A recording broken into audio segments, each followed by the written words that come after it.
Përshëndetje miq dhe mirë se erdhët në studion e emisionit Pa Gjurmë. Jemi live këtu në ekranin e Report TV, ku si çdo ditë dhe sot jemi rreth një orë në transmetim dhe në fakt redaksia e emisionit Pa Gjurmë ditën e sotme do të sjellë dy histori që janë denoncuar dhe kërkojnë ndihmë, kërkojnë që zëri i tyre të dëgjohet nëpërmjet ekranit të Report TV. Vetëm përpara disa ditëve, dashur miq, ne trajtuam historinë e një 35 vjeçari nga Bilishti me emrin Vasil Shoshari, i cili fatkeqësisht ishte larguar nga banesa dhe kishte humbur çdo kontakti me familjarët e tij. Regjia më ndihmoi me pasaportën e 35 vjeçarit të riut nga Bilishti, i cili paraditën e datës 3 tetor, pas një konflikti që ka pasur me gjyshin e tij, është larguar dhe gjurmët e fundit janë nga Bilishti dhe drejtimi ngelet i paditur. Nëna, e cila e rriti me shumë dashuri, pasi nëna biologjike e Braktisi, ka qenë në studio me mua së bashku me babain e tij dhe ka kërkuar ndihmën e ekranit të Report TV, ka kërkuar ndihmën e të gjithë teleshikuesve që kushdo që mund ta shikonte atë të ri të na telefononte, pasi duhet theksuar Vasil Shoshari fatkeqësisht kishte shfaqur probleme shëndetit mendor që në kohën e adoleshencës dhe deri më ditët e sotme gjendja e tij rëndoi dhe pse familjarët bënin të pamundur që ai të merrte mjekimet rregullisht, por i riu refuzonte. Sot me mua në studio ka ardhur sërish nëna e tij, zonja Refide Shoshari, dhe dua ta përshëndes. E dashur Refide, përshëndetje dhe mirë se erdhe. Mirë se u gjetëm. Faleminderit për emisionin tuaj, që na ndihmuat. Ne do jemi bashkë gjatë sot në studio, sepse do përcjellim lajme të mira, por fatkeqësisht dhe të këqija për djalin tuaj, por do më lejosh që fillimisht të kaloj në një lidhje që është duke na pritur. Do shkojmë në Greqi me një tjetër histori dhe pjesën tjetër të emisionit do të jemi me historinë e Vasil Shoshari, sepse unë dua ta them që në fillim të programit Vasil Shoshari është gjetur. Është gjetur, por çfarë ka ndodhur dhe pse nuk është kthyer ende në shtëpi dhe pse kjo nën që e ka rritur që moshën 2 vjeç vjen sot në studio dhe kërkon që të kthehet në shtëpi, vetëm pas pak do të jemi bashkë, do i tregojmë të gjitha hap pas hapi çfarë ka ndodhur me 35 vjeçarin dhe jetën e tij. Por fillimisht dua të kaloj në një tjetër histori të dashur miq. E di që jeni duke na ndjekur me vëmendje të madhe nga ekrani Report TV, sepse dua të prezantoj në këtë momente historinë e koleges time, Klaudia, e cila do sjellë historinë e një 56 vjeçare nga Ballçi me emrin Lindita Xhafa, e cila u braktis nga nëna e saj dhe u rrit nga familjarët e babait. Por ky i fundit, për shkak të problemeve që ka pasur, qoftë me martesën e parë, qoftë dhe me martesën e dytë, është në një gjendje jo fort të mirë shëndetësore dhe bëhet fjalë për pëllumbin, i cili nuk mundi dot të vinte sot në studio, edhe shëndeti i tij, ana psikologjike është e ngarkuar. Ai ka vendosur të kërkojë vajzën e tij nga martesa e parë, Lindita Xhafën, këtë 56 vjeçare, që ka humbur kontaktet me të bijën që prej 20 korrikut të vitit 2004 nga Greqia. Ka kaluar plot 21 vite dhe babai i tij, Pëllum Xhafa, nuk i ka dëgjuar zërin vajzës. Regjia na ndihmoi me këto foto të vjetra, sigurisht. Ka kaluar shumë vite nga momenti që babai i ka pasur këto foto. Është vajza e tij Lindita Xhafa, e cila emigroi në shtetin grek, u martua me një shtetas grek, ka sjellë në jetë dhe një vajzë, por telefonatën e fundit me babain në Shqipëri e ka realizuar 20 korrik 2004 dhe ka kaluar plot 21 vite, nuk dihet se çfarë ka ndodhur me fatin e saj. Në fakt, në kërkim të Lindita Xhafës nuk është vetëm babai i saj pëllumbi, por janë gjithë familjarët e babait. Halla Mimoza, e cila vetë jeton në Greqi dhe po bën shumë kërkime, ajo e ka rritur mbesën dhe ajo ka plot 21 vite që nuk i ka dëgjuar zërin. Ne do sjellim sot në fokus të histori duke menduar dhe duke ditur, por dhe duke besuar që emisioni Pa Gjurmë ndiqet masivisht nga emigrantët në Greqi edhe nëpërmjet kanalit tonë në YouTube në Report TV, dhe uroj dhe shpresoj që ne do ta prezantojmë dhe të marrim njëkohësisht dhe lajme dhe informacione për këtë 56 vjeçare. Por kush është historia e Lindita Xhafës? Apo ndryshe, siç ajo njihet në shtetin grek me emrin Panajota Xhafa, unë dua të prezantoj një material, një kronik që Klaudia ka përgatitur për këtë histori dhe rikthehemi sepse do të shkojmë në një lidhje direkte me Athinën në këto momente.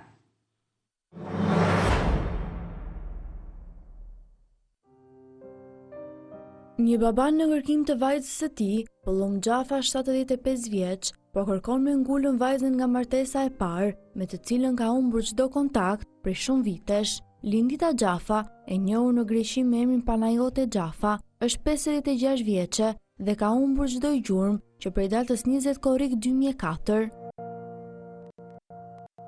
Panajota u largua nga Shqipëria në fillim të viteve 90 për të ndërtuar një jetë të re në Greqi. Aty u njoh dhe u martua me Kristos Kostudhas, një shtetas grek me profesion polic, dhe solli në jetë një vajzë, Artemis Kostudhas, e cila sot duhet të jetë rreth 23 vjeçe. Familja jetonte në zonën Kipseli të Athinës. Rrugët e jetës për 56 vjeçare nuk kanë qenë të lehta. Ajo humbi të ëmën në fëmijëri dhe u rrit nga hallat dhe gjyshja, ndërsa babai krijoi më vonë një familje tjetër. Për mos të prishur ekuilibrat në familjen e re të babait, të afërmit e tij morën përsipër të arrisnin vajzën. Megjithatë, lidhja me saj dhe të Atit mbeti e vakët dhe kontaktet ishin të rralla. Kontaktet e fundit me Panajotën janë regjistruar më 17 korrik 2004, kur ajo telefonoi për herë të fundit Mimozën, hallën e saj. Disa ditë më vonë, Mimoza tentoi ta telefononte përsëri, por në linjë u përgjigj një burr i huaj që nuk dinte mirë greqisht. Të nesërmen, telefoni i Panajotës rezultoi i fikur dhe që prej asaj dite asnjë shenjë jete prej saj. Tani, pas më shumë se 2 dekada, Shpëllum Xhafa jeton në një peng të madh, të gjej vajzën e tij me shpresën se do ta ritakojë dhe do ta përqafojë sërish. Kjo është historia dashur miq dhe në këto momente ne do të jemi në kërkim të Lindita Xhafës, 56 vjeçare nga Ballçi, apo ndryshe siç njihet në shtetin grek me emrin Panajota Xhafa, që ka humbur kontaktet me babain e saj, zotin Pëllum, por dhe me gjithë familjarët e babait, që prej datës 20 korrik të vitit 2004 ka kaluar plot 21 vite dhe nuk dihet se çfarë ka ndodhur me fatin e saj. Fotoja që shikojmë, padyshim ajo ka qenë shumë e re, diku te 35 vjeç kur është realizuar kjo foto, është me vajzën e saj të vogël, Artemisin, ku edhe sot e bia sigurisht ka vajtur 23 vjeç. Ndërkohë që në një lidhje direkte, unë në këto momente nga Greqia kam hallën e saj Mimozën dhe dua ta përshëndes. Mimoza, përshëndetje nga Tirana. Përshëndetje Odeta. Të falenderoj që kam në këtë lidhje telefonike dhe ditën e sotme ne për herë të parë po prezantojmë historinë e mbesës tuaj, ku fatkeqësisht ju e keni rritur me shumë dashuri dhe keni plot 21 vite që nuk keni asnjë informacion për fatin e saj. Po, Odeta, shumë faleminderit që interesojeni. Jemi interesuar dhe ne dhe Odeta. E dashur Mimoza, dua të pyes ditën e sotme dhe të më tregosh këtë ngjarje. Çfarë ka ndodhur në datën 4 korrik të vitit 20 korrik të vitit 2004 përpara 21 viteve? Si keni humbur ju kontakte? Si është shkëputur mbesa juaj me ju? Dhe me babain e saj, sigurisht Pëllumbin. Po, Odeta, në datën 10 korrik un kam humbur babin, Panajota gjyshin. Dhe në datën 11 korrik, Odeta, Panajota vjen në Shqipëri për të dhënë lamtumirën e fundit gjyshit. Niset pasi bëhet ceremonia e varimit, Lindita mu ta themi emri shqip. Po e përsaktoj dhe unë për të gjitha audiencën e Report TV, për gjithë shqiptarët që jetojnë në Greqi dhe po na ndjekin, mbesa juaj quhet Lindita Xhafa në Shqipëri, ndërsa në Greqi ajo ka ndryshuar emrin dhe quhet Panajota. Po. Në datën 11 korrik niset për në Greqi. Po. Vazhdon esën, në datën 16 korrik, Odeta, kthehem unë nga Shqipëria për në Greqi.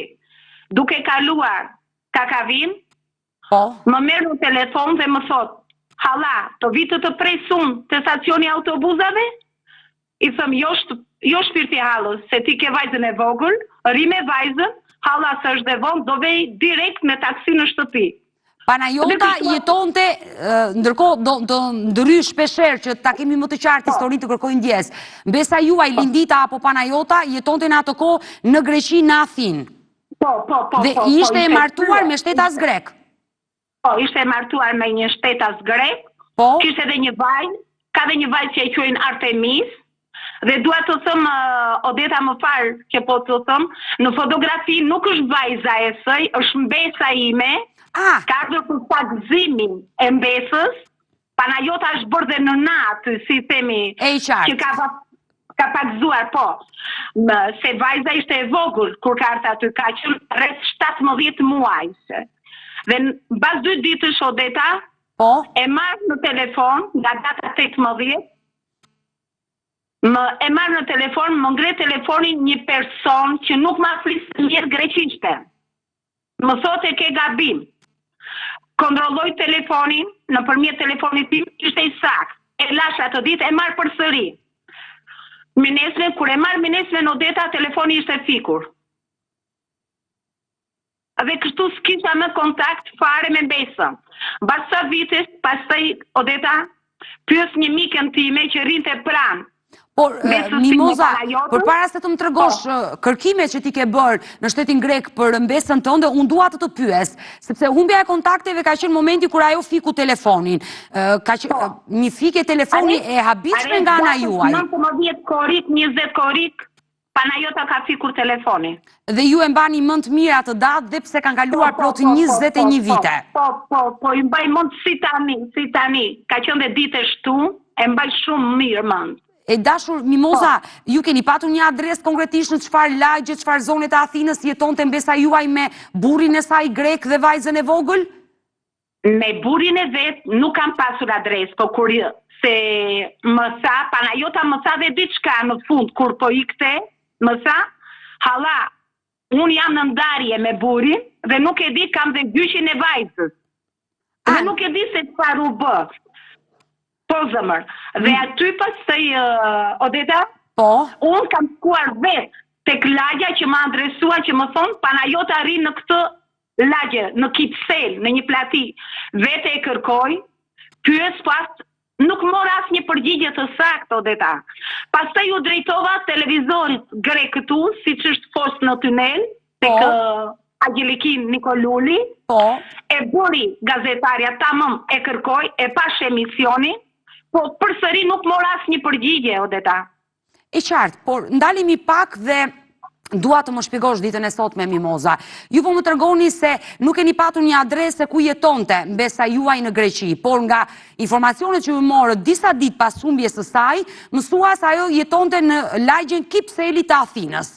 Po, Kipseli, po. Kam shkuar vetë e kam kërkuar, vetë pranë shtëpisë, më kanë thënë te kjo familje rrinte Panajota, kemi si themi, rënë ziles, nuk na hapi një riportën fare, pyetëm, nuk na kthyen përgjigje, na pa në sy dhe nuk na kthyen asnjë përgjigje, dhe ika, Odeta, s'kisha çfarë të bëja më.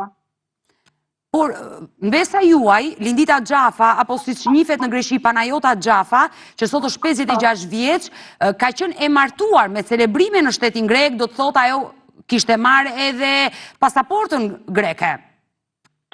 Për pasaportën, Odeta, nuk mund të flasot se nuk e di, zëmbër. E kish marrë, po jo, po e di që ishte martuar me një grek. Jo, e them këtë gjë që ka qenë e martuar me një shtetas grek, punonte, do të thotë ajo ka lënë gjurmë në shtetin grek dhe kryesisht në Athinë, vendi ku ka jetuar dhe ka humbur kontakte, që do të thotë nëpërmjet institucioneve. Odeta, më fal që po të ndërpres, zëmbër.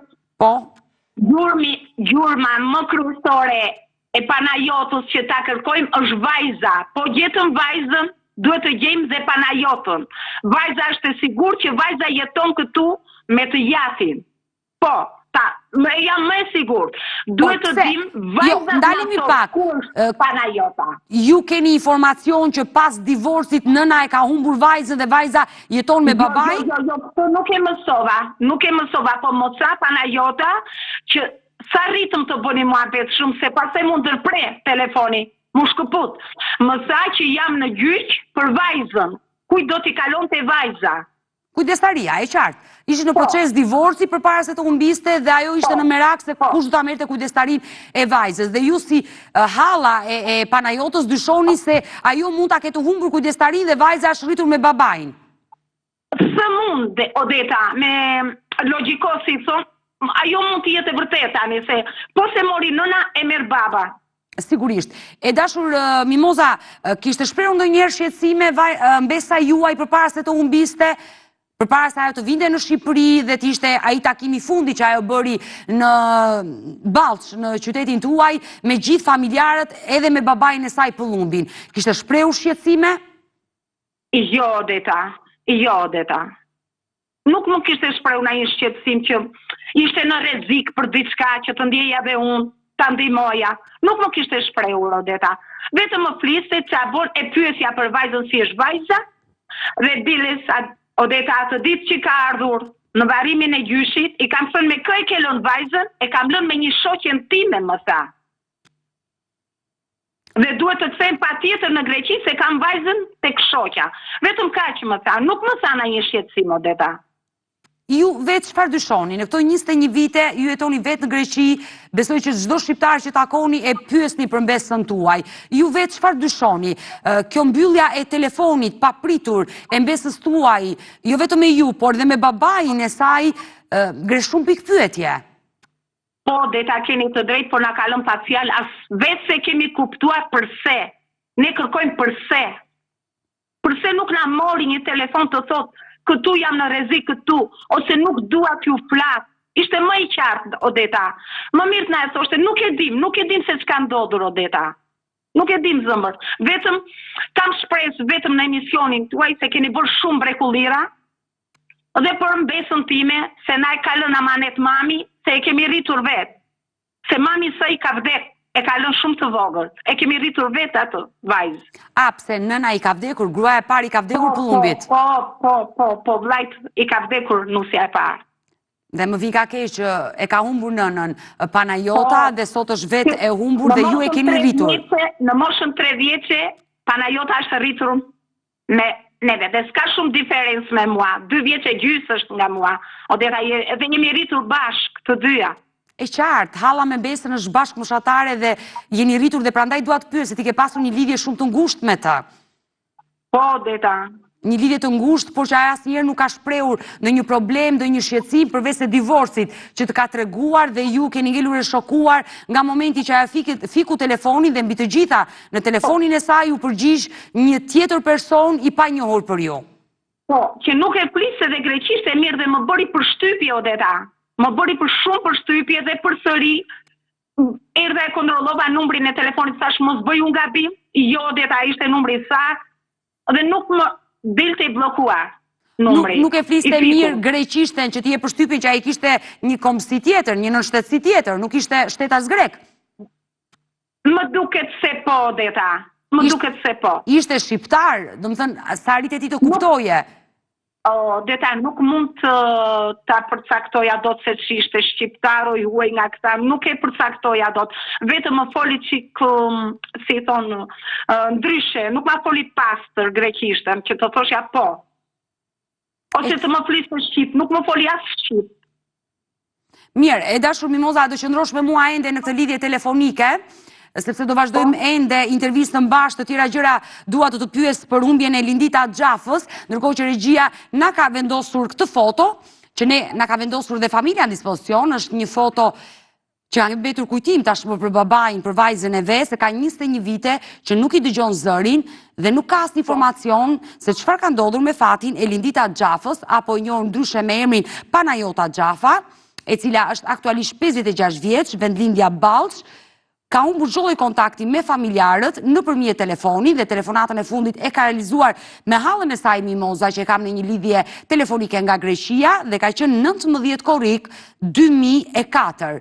21 vite nga ajo ditë dhe nuk dihet se çfarë ka ndodhur me fatin e Lindita Xhafës. Si bëthirë gjithë shqiptarëve emigrantë, duke ditur që në shtetin grek është një numër goxha i lartë i shqiptarëve që jetojnë në Greqi dhe kryesisht në kryeqytet në Athinë, kushdo që e njeh Lindita Xhafën apo siç njihet ndryshe me emrin Panajota Xhafa, kjo 56 vjeçare nga Ballçi, jeni të gjithë të lutur të na telefononi në 2 numra tanë të telefonit, unë vazhdimisht i jap kontaktet tona, ne kemi 2 numra në dispozicion, një numër fiks dhe një numër celular që ndodhet poshtë ekranit tuaj të dashur miq, por mund të na shkruani dhe në faqen tonë të Facebookut pa gjurmë Report TV. Uroj dhe shpresoj që të marrim informacione, të zbulojmë gjurmët e Lindita Xhafës, pasi është babai i saj pëllumbi, është halla Mimoza, gjithë familjarët që duan të mësojnë për fatin e saj. Dua të bëj një shkëputje në këto momente për të kaluar në një këshill mjekësore dhe rikthehemi sërish bashkë live. Mirë, jemi rikthyer sërish bashkë live dashur miq, ku po vazhdojmë me historinë e Lindita Xhafës, 56 vjeçaria nga Ballçi, e cila ka humbur çdo lloj kontakti me familjarët e saj në 20 korrik të vitit të largët 2004 dhe nuk dihet fati i saj së bashku me të bijën emrin Artemis. Ndërkohë kam në një lidhje telefonike hallën nga Greqia Mimoza, e cila po na tregon detajet e mbesës se si humbi kontaktet. Mimoza, të kam në linjë? Po, Deta. E dashur Mimoza, zoti Pullumb, vllai juaj fatkeqësisht për shkak të jetës së tij të vështirë, i rënduar nga ana psikologjike, e kishte shumë të vështirë të vinte në studio, ndaj vendosët ju të ishi sot me mua në këtë transmetim të drejtë për së drejtë. Faleminderit Odeta. Por nga martesa e parë, Pullumbi solli në jetë linditën edhe një djalë. Po. Ndërkohë, Pullumbi e vazhdoi jetën, u martua dhe solli në jetë fëmijë të tjerë dhe për fatin e 2 fëmijëve nga martesa e parë jeni kujdesur më së shumti ju. Kur themi ju, familja juaj, nëna, babai juaj, motrat e tjera. Odeta më fal që po të ndërpres këtu, ishte dëshira e mamit tim të mbante vajzën, se nuk donte, si gjithmonë nënat kur fëmia krijon një familje të re, thot vajzën do ta mbaj unë. Dhe ram dakord, Odeta, si vëllai im dhe mami që ta rrisnim ne vajzën, jo se e la vëllai vajzën tek ne. Këtë duhet ta sqarojmë pak. Jo. E mbajtëm ne vetë vajzën. Ndërsa djalin e rriti babai, ju mbajtët vajzën. Jo, djalin e rriti e morëm njerëzit e të jëmës tia, sa ajo më pas, ishte në, nuk e di historinë se si ka ndodhur Odeta, e kanë rritur ata, e kanë çuar në shkollë, dhe djali dhe tani është me neve, bëhet. E qartë, pra kontaktet nuk ju humbi asnjëherë Pullumbi me djalin, dhe pse ai u rrit nga njerëzit e nënës. Jo. Por Lindita me vllajin si ka pasur raportet? Shumë të mira, Odeta, dhe me vllajin tjetër që ka, se ka dhe akoma 2 motra të tjera dhe vllajin me martesën e 2 të vllajt, dhe kam pasur shumë kontakte të mira. Shumë kontakte të mira. E qartë, e kuptoj dhe më vjen mirë që kanë qenë këto kontakte të mira, por më vjen dhe keq që prej vitit 2004 këto kontakte janë shkëputur dhe nuk dihet se çfarë ka ndodhur me fatin e Lindita Xhafës. E dashur Mimoza, kjo largësia, le të themi, me babain e Linditës dhe me vllajin, ka ndikuar në marrëdhënien e tyre të ngushtë, raporti motër-vlla ku rriten brenda një ambienti të shumë e madhe, këtë gjë e dim të gjithë, besoj edhe ti me vllajin tënd. Kjo largësia ka ndikuar sepse mënyra se si po marrëfen të gjithë historinë e mbesës tënde, duket sikur ajo ka qenë pak e ftohtë nga natyra, nuk ka treguar shumë gjëra nga jeta e saj. U martua me një shtetas grek, ju vetëm emrin i dini dhe ajo asnjëherë nuk erdhi me burrin në Shqipëri apo ju të shkoni ta vizitonit banesën e saj. Jo, nuk ka ardhur as me burrin, as unë si kam vajtën familje. Ishte dëshire vetë, Odeta, nuk mund të ndërhysh në një familje kur i shikon gjërat vetë me syrin e vetë. Çdo njeri shikon familjen. Dhe nuk është puna, Odeta, se kemi qenë. Ne dhe kemi pasur atë raport të mirë, flisnim, ishim të dashur me njëri tjetrin, vetëm deri këtu, Odeta. E qartë, Mimoza, në mënyrë absolute nuk paragjykoj askënd mënyrën dhe stilin e jetesës së vet, por thjesht si një gazetare që gjithnjë jam në kërkim, ndoshta ky kufiri që vendosi Mimoza me familjarët e saj që edhe babai nuk ishte pse t'ia njihte bashkëshortin, ndoshta fshinte diçka? Nuk mund të flas në këtë pikë, Odeta, më fal, nuk mund të flas se nuk di diçka që mund të ndihmoj këtu në këtë kërkim. Nuk mund të di, nuk mund të flas. Nuk di gjë. Por me vllajin e saj, prej nënë dhe babai, vllajin që u rrit tek njerëzit e nënës, ajo ka pasur kontakte, le të themi, ka treguar ndonjë shqetësim duke ditur që ju keni kontakte edhe me nipin sot? Po, nuk ka folur, Odeta, më sa e lidhur ishte me mua. Nuk ka qenë e lidhur me askënd. Po, dhe nuk fliste, ishte vetë njeri e mbyllur, nuk fliste. E dashur Mimoza, për herë të parë, mbesa juaj kur ka emigruar drejt Greqisë? Në 92-shin. Sa vjeç ka qenë? Odeta, po tani në datëlindje 69, se kemi humbur dhe në psikologorit, Odeta. 56 vjeç, e re ka qenë shumë e vogël, ajo sot është 56 vjeç në 1992, ajo ka qenë shumë e re, ka emigruar e vetme? Odeta, më fal, nuk e di. Nuk mund të flas. Nuk di gjë. E qartë, nuk do të pyes më, e qartë, e kuptueshme, nuk do të pyes më.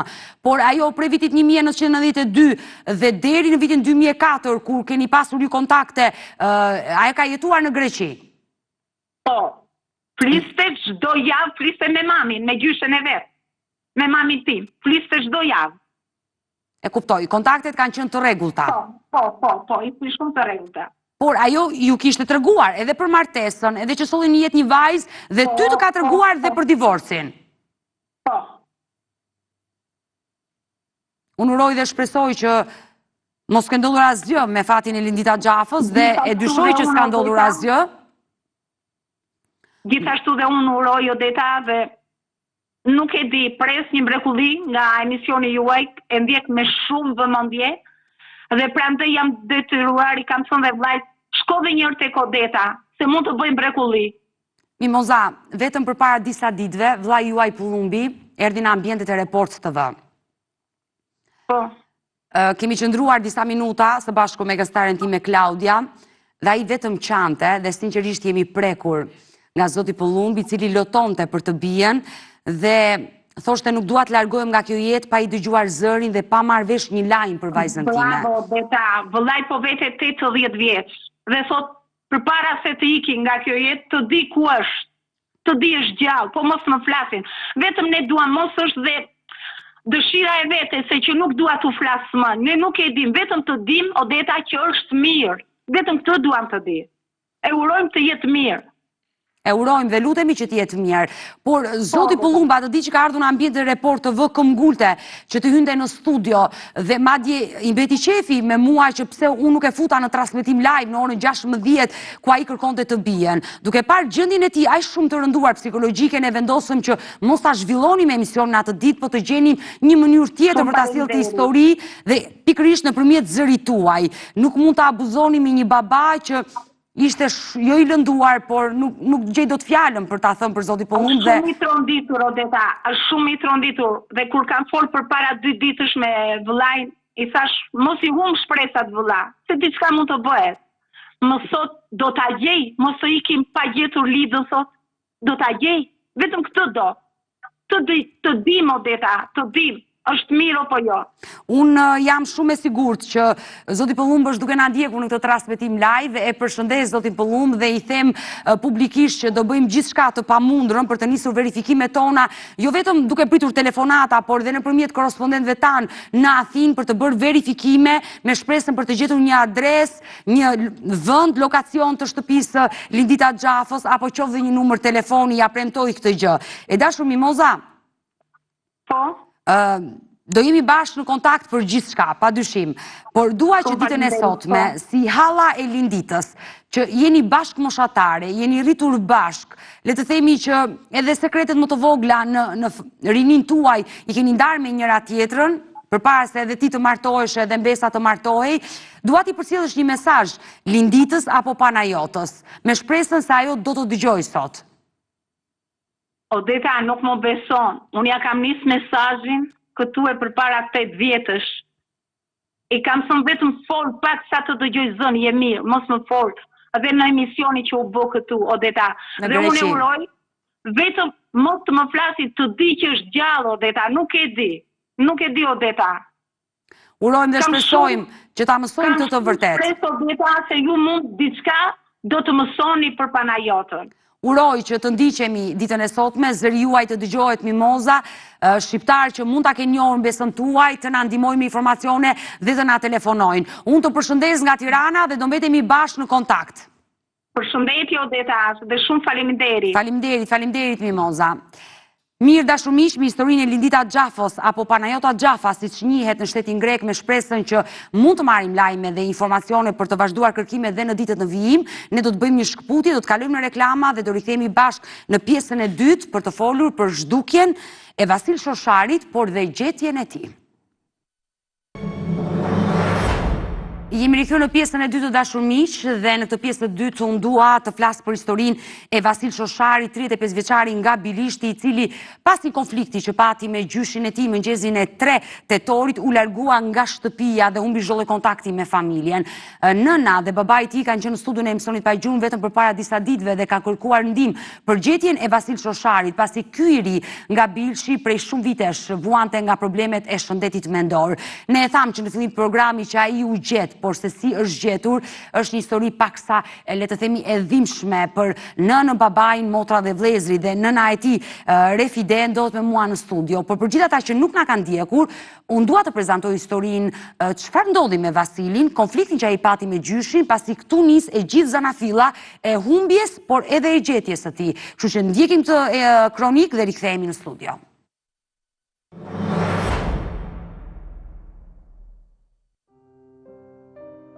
Vasil Shoshari, një 35 vjeçar nga Bilishti, është dukur pa lënë asnjë gjurmë prej më shumë se 2 javësh. Ai vuante prej kosh nga problemet e shëndetit mendor dhe është larguar nga banesa e tij më 3 tetor, që prej asaj dite familja nuk ka mundur të ketë më asnjë kontakt me të. Prej 10 vitesh, Vasili jetonte i vetëm, ndërsa në muajt e fundit, siç tregojnë familjarët, gjendja e tij psikologjike ishte përkeqësuar ndjeshëm. Prindrit dhe vëllai i tij, që jetojnë prej vitesh në Greqi, janë kthyer menjëherë pas marrjes së lajmit, por pavarësisht kërkimeve, deri më sot nuk është gjetur asnjë gjurmë. Po bën 10 ditë sot që nuk po marrim asnjë përgjigje. Me kë jetonte djali? Me gjyshin edhe me gjyshin. Por në shtëpinë tonë. Në shtëpinë tuaj. E shikonin ata. Sipas babait, pak para largimit Vasil kishte pasur një konflikt me gjyshin, i cili edhe kujdesej për të. Pas debatit, ai është larguar pa marrë asgjë me vete dhe pa lënë asnjë shenjë, që prej asaj dite familja nuk ka asnjë informacion për vendodhjen e tij. Në mora veshën që e kishte goditur pak ai. Dhe ky kishte për shkak të ngacmonje kështu pak. Të nevrikos. Pasur një konflikt atë ditë kur ka humbur Vasili. Ka patur një konflikt. Vajti në shtëpi vjeri, e goditi vajti në shtëpinë tonë, i jetonte djalka, edhe paqe nuk ishte aty. Edhe në atë moment na lajmëroi neve. Që ishte larguar. Babai tregon se djali nuk ka pasur marrëdhënie me nënën biologjike për vite me radhë, sepse ajo e ka braktisur kur ishte foshnjë. Familja mendon se kjo nuk është një pjesë e mundshme për kërkimin e tij, pasi ai nuk e ka dashur asnjëherë atë. Ti më tregove që nëna e kishte braktisur që 2 vjeç. Vasilin. Edhe Vasilin edhe gocën. Të Vasili e ka kërkuar nënën e tij? Jo, nuk e ka kërkuar. Nuk e deshte. E ka përjetuar largimin e saj? Po, nuk e deshte. Nuk ishte që ta afronte, nuk e deshte. Ndoshta mund këtë shkuar tek nëna, e keni pyetur? Jo, nuk kemi pyetur, nuk kemi akoma marrëdhënie me telefona me gjëra. Pavarësisht kërkimeve dhe denoncimit në polici, familja Shoshari nuk ka mundur ende të gjejë asnjë gjurmë të 35 vjeçarit dhe apelon për ndihmën e kujdo që mund të ketë informacion mbi fatin e tij. Kështu u largua nga shtëpia e riu dhe humbi kontaktet me familjen. E dashur, djali është gjetur. Dhe unë dua të pyes çfarë ka ndodhur, sepse juve ju ka marrë policia në telefon dhe ju ka treguar që djali është gjetur. Mund të më tregosh? Policia, jo.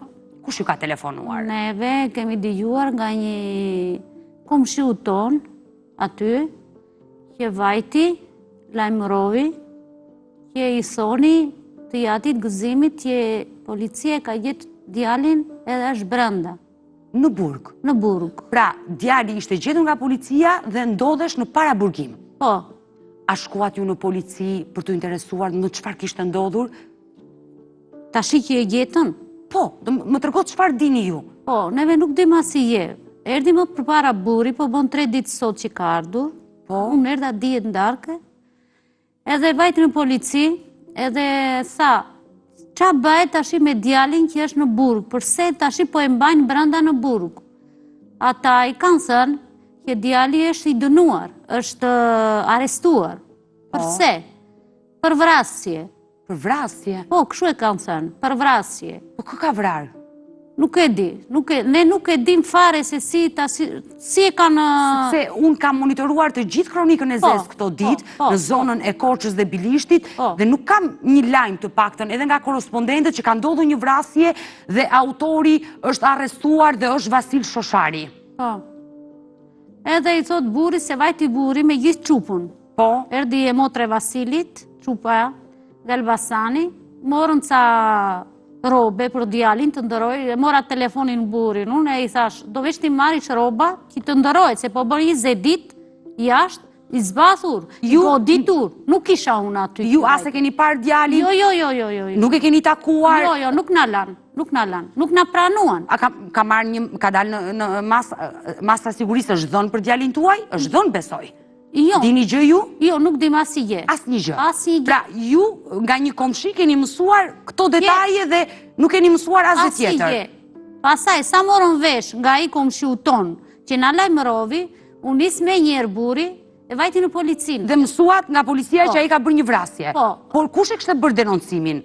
Denoncimin neve na thanë që ka bërë, jo se ka bërë plaku, e morën a ditë që... Gjyshi. A pra, që të sqarojmë, sepse dhe unë kam bërë investigime së bashku me gazetaren Ersela, e cila ditën e sotme është marrë me rastin e djalit tuaj. Djali ka pasur një konflikt me gjyshin, e ka goditur gjyshin dhe ky i fundit e ka denoncuar. Po, këshu na kanë thënë neve, kur erdëm neve këte. Po jo vrasje. Jo vrasje, pra atë neve... E ka goditur me çfarë? Ju jeni në djeni me çfarë e ka goditur? Jo, neve e dim, si prindër e dim që e ka shtyr. Çfarë ju ka thënë vjerri? Vjeri nuk bante mend. Qa i thanë komshit, për shumë, se policat atje me njerë thonë me kaçavir, njerë thonë me thik. Neve u qmendëm, qa janë këto po ditur. Vjeri nëse është goditur me thik, ka përfunduar në spital, ka shënja në trup. Vjeri ne kemi në shtëpi, e shumë mirë. Vajti në polici, u bë që u bë, tha, unë do t'ja falë një pizza, i nuk është në mëndje, se ka probleme së shëndetit mendor. Po të ishte i tamam nga mëndja, nuk do bënd të këtë historin. Edhe vjerin e kam i qigrinda vecë. Vjeri është i qigrinda që gasmovi djalin që e shtyvi. E dashur, Refide, unë dua të shpjegoj që sot është marrë masa arrest me burg për djalin tuaj, i cili është gjendur, ka qenë në kërkim nga policia. Atëherë do të shpjegoj me detaje. Vasili pasi ka goditur gjyshin e tij, i pavedishëm për shkak të problemeve që ka me shëndetin mendor, është larguar nga frika e policisë. Nga frika, po. Vjeri juaj ka denoncuar në polici djalin dhe policia e ka shpallur në kërkim. Pas disa ditëve nga humbja, para 4 ditëve le të themi, djali juaj është kapur nga policia në qytetin e Korçës dhe ka kaluar në paraburgim. Ditën e sotme, mëngjesin e sotëm, ai ka dalë përpara gjykatës dhe është dhënë masa e sigurisë arrest me burg. Ndërkohë, Vasili akuzohet për plagosjen e gjyshit të tij dhe është dërguar por ditën e sotme në burgun e Shënkollit të Lezhës. Në këto momente që ne flasim, Vasili ndodhet në burgun e Shënkollit të Lezhës. Po, ai nuk ka përdojnë që të bëj burg. A ti të shi në burg apo në spital po e qojnë? Është në spitalin e burgut, për shkak të problemeve që ka me shëndetin mendor. Por...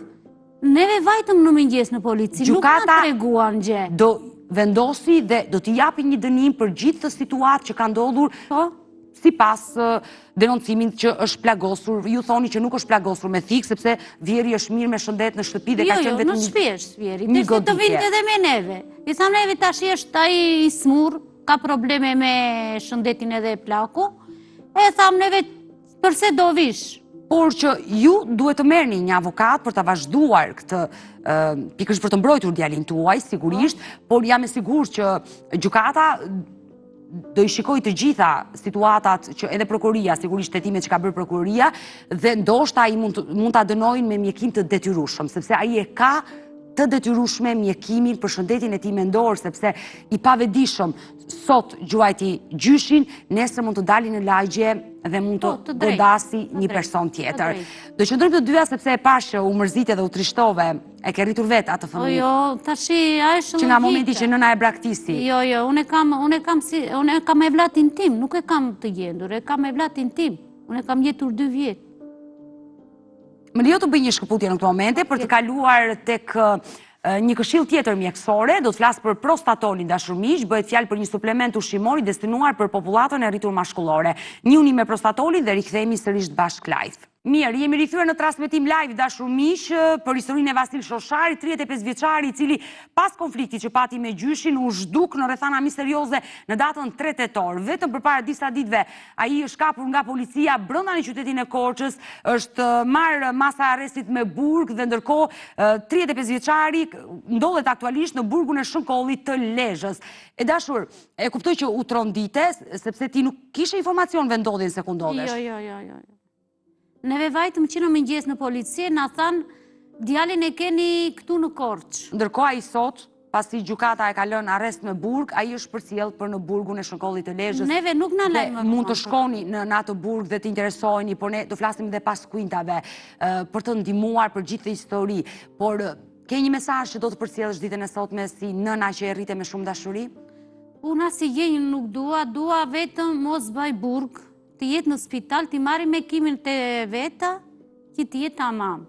Ta di se ai nuk është për shembull për burg, nuk ka bërë ndonjë krim ai. E s'ka bërë krim. Ne tash jemi rom, që nuk jemi pa shkollë, e mund të na bëjnë çfarë të dojnë, na kanë torturuar.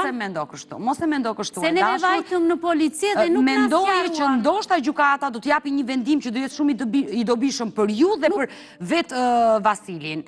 Kështu që do jemi bashkë në kontakt për ta vazhduar këtë histori. Ju tashmë e dini vendodhjen e djalit, në cilin burg ndodhet. Të falenderoj që të pata në studio, ne do të heqim të gjitha fotot e tij, sa ai nuk është më i humbur, por ndodhet në burg fatkeqësisht ky 35 vjeçar. Mirë, kemi ardhur në fund me historinë e Vasil Shosharit, dashur miq, ju falenderoj që ndruat me mua deri në fund të programit. Ne bashkë do të takojmë sërish nesër live me të tjera histori. Mirupafshim.